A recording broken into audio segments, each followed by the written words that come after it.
My name is Gypsy. I'm from the United States. I came here January 1st on New Year's of 2026.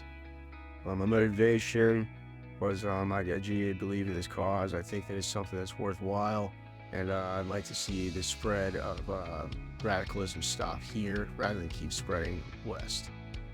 Yes, I was a Marine back in the United States. I was a machine gunner in the Marine Corps for a decent period of time when I was younger. So I had some prior service before coming to Ukraine, yes. Yes, I think the 28th has their stuff together. Like they're pretty well put together unit, as well as they keep their troops motivated and they genuinely care about the foreigners just as much as they do about the Ukrainians. I chose a drone operator just because I was previously in the infantry and kind of wanted to break away from that and give myself a rest, as well as seeing the evolution of this war. I think that the drones are going to be implemented a lot more than the infantry will be.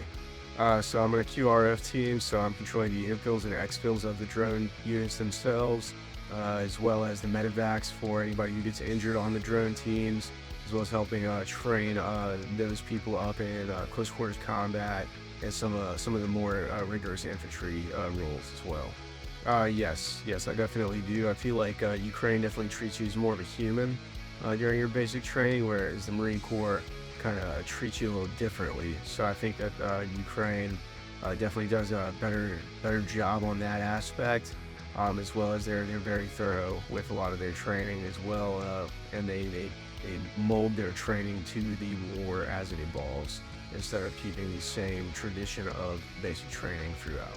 The Kasha was the hardest part. Everything was pretty easy, not pretty easy, but it was well maintained, as well as very well motivated and very well controlled.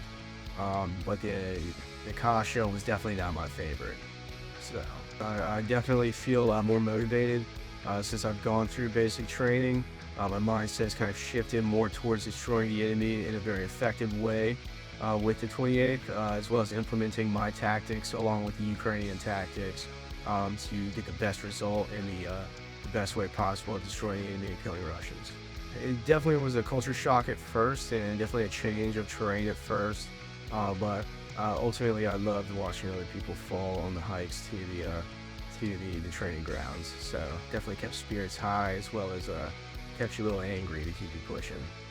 It's probably about a 3. I understand it's a very new training ground, it's a very new program, but I do feel like the evolution of the training is getting a lot better from class to class, whereas the instructors are learning just as much as the students are on how to operate with teaching, as well as we're learning how to learn the Ukrainian tactics from them as well.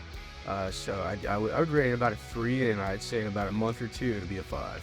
CZ Brin was the best weapon system out there. I'm not too keen on the AK. I understand that it is rugged and it's able to go through a lot of dirty conditions and bad weather and still operate. But at the same time, the CZ Brin, I've had 0 problems out of that. While it's staying dirty, I have had 0 malfunctions, 0 jams, and it shoots 10 times more accurate than an AK will ever dream of shooting. So, Slava Ukraine!